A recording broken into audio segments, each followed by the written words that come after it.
Hello दोस्तों, कैसे हैं आप सभी। आशा करते हैं आप सभी स्वस्थ होंगे, मस्त होंगे और आपकी स्टडी भी अच्छी चल रही होगी। दोस्तों, वर्ष 2023 में मंजूर की गई एकीकृत नियमावली में बदलाव का प्रस्ताव स्वीकृत किया गया है। उम्र और ऊंचाई के मानकों में 3 वर्ष के लिए दी गई छूट। मतलब दोस्तों, जो एक वर्दीधारी भर्तियों के लिए नियमावली आई थी तो उसमें एज में काफ़ी चेंजेस किए गए थे और हाइट में भी दोस्तों चेंजेस किए गए थे। तो जो चेंजेस हुए थे उन चेंजेस को दोस्तों 3 साल के लिए स्थगित किया गया है, मतलब उनमें छूट दी गई है। ठीक है, जो कि जो वर्दीधारी पद हैं या फिर वर्दीधारी भर्तियां होंगी तो इन वर्दीधारी भर्तियों में जाने का सपना रखते हैं तो उनके लिए दोस्तों एक ये राहत भरी खबर है। और ये जो निर्णय है ये दोस्तों सरकार के द्वारा कैबिनेट की जो बैठक हुई थी उसमें ये निर्णय लिया गया है। ठीक है, तो पूरी जानकारी दोस्तों जान लेते हैं कि किन किन पदों पर दोस्तों ये आयु की छूट रहेगी और कितनी रहने वाली है। ठीक है, बस आप वीडियो के एंड तक बने रहिएगा क्योंकि लगातार कमेंट्स आ रहे थे कि सर किन किन पदों पर ये छूट रहेगी और कितनी रहेगी, प्लीज़ आप वीडियो बनाकर बता दीजिए। ठीक है, तो आप सभी के डिमांड पर दोस्तों ये वीडियो आई है, तो देख लेते हैं। दोस्तों देखिए, बोला है कि विभागों में वर्दीधारी सिपाही और सब इंस्पेक्टर पदों पर भर्ती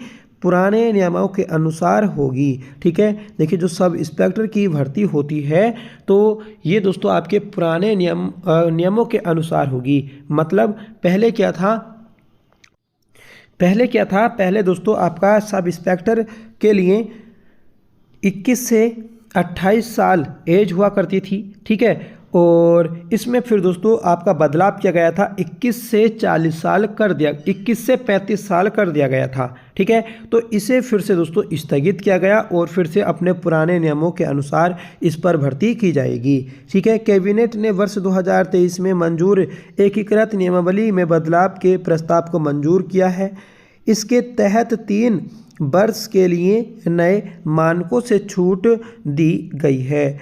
अब वर्ष 2028 तक आयु और ऊंचाई के पुराने मानक ही रहेंगे।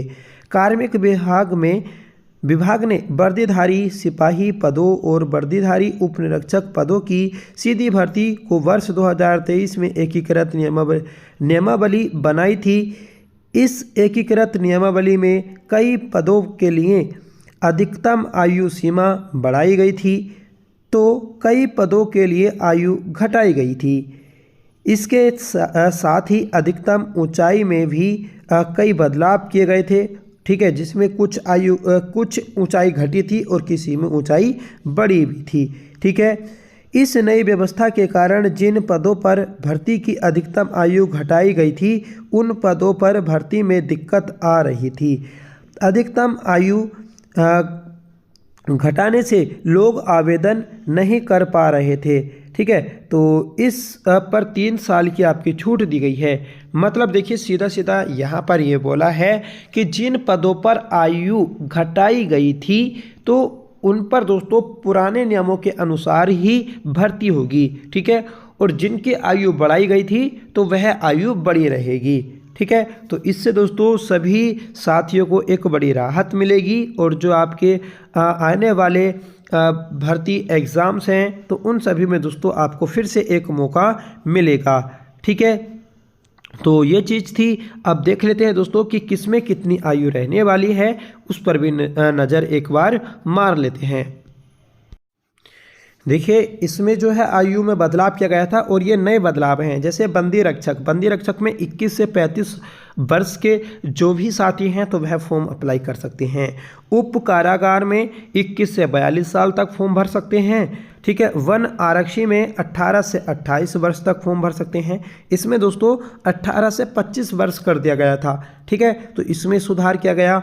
आबकारी सिपाही में 18 से 35 वर्ष, आबकारी उपनिरीक्षक में 21 से 42 वर्ष, प्रवर्तन परिवहन सिपाही 18 से 30 वर्ष और सचिवालय रक्षक और विधानसभा रक्षक में 18 से 30 वर्ष, पीआईडी युवा कल्याण में 21 से 42 वर्ष। ठीक है, तो इसमें इतनी आयु रहने वाली है, आप इसको देख सकते हैं। ठीक है, आप देखिए जो चेंजेस हुए थे, मतलब जिसमें आयु घटा दी गई थी, ठीक है, सॉरी, जिसमें आयु बढ़ाई थी तो वह ये है आपका कि जो पुलिस आरक्षी होता है, ठीक है, तो उसमें 18 से 25 वर्ष, पहले यहाँ पर 22 वर्ष थी, अब इसे 25 वर्ष कर दिया गया। उप निरीक्षक पुलिस में 21 से 35 वर्ष कर दिया गया, यहाँ पर पहले 28 वर्ष हुआ करता था। ठीक है, अग्निशमन द्वितीय अधिकारी यहाँ 21 से 35 वर्ष, वन दरोगा 21 से 35 वर्ष और प्लाटून कमांडर होमगार्ड ये दोस्तों 21 से 35 वर्ष है। ठीक है, तो आप इसे देख सकते हैं, ये आपकी जो चेंजेस थे, जिसमें आयु बढ़ाई गई थी तो उसको ऐसे ही रहने दिया, और जिसमें आयु घटा दी गई थी तो उनको 3 साल के लिए पुराने नियमों के अनुसार ही रहने दिया गया है।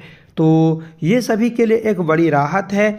जो 3 साल के अंदर नई भर्तियाँ आएंगी उसमें आप ऐसा देख सकते हैं। ठीक है, और 2026 में आपकी पुलिस कांस्टेबल, सब इंस्पेक्टर, ठीक है, के काफ़ी पद आने वाले हैं और फॉरेस्ट गार्ड के पद आएंगे। तो ये सभी जो भर्तियां हैं इसमें आपको एक मौका मिलेगा, इसलिए आप अपनी तैयारी करते रहिएगा।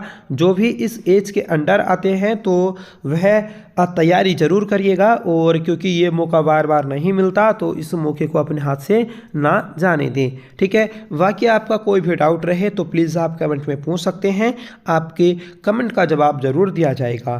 ठीक है, और दोस्तों अब लगातार हम आपको उत्तराखंड जीके जीएस और हिंदी और जो आपका अदर जीके जीएस है उसके प्रैक्टिस सेट कराने वाले हैं, तो प्लीज़ आप चैनल से ज़रूर जुड़िएगा, अपना सपोर्ट करिएगा।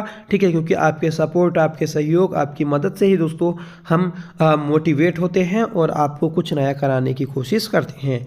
तो चलिए मिलते हैं नेक्स्ट अपडेट के साथ, एक नई वीडियो के साथ। तब तक के लिए bye, thank you so much for watching. जय हिंद।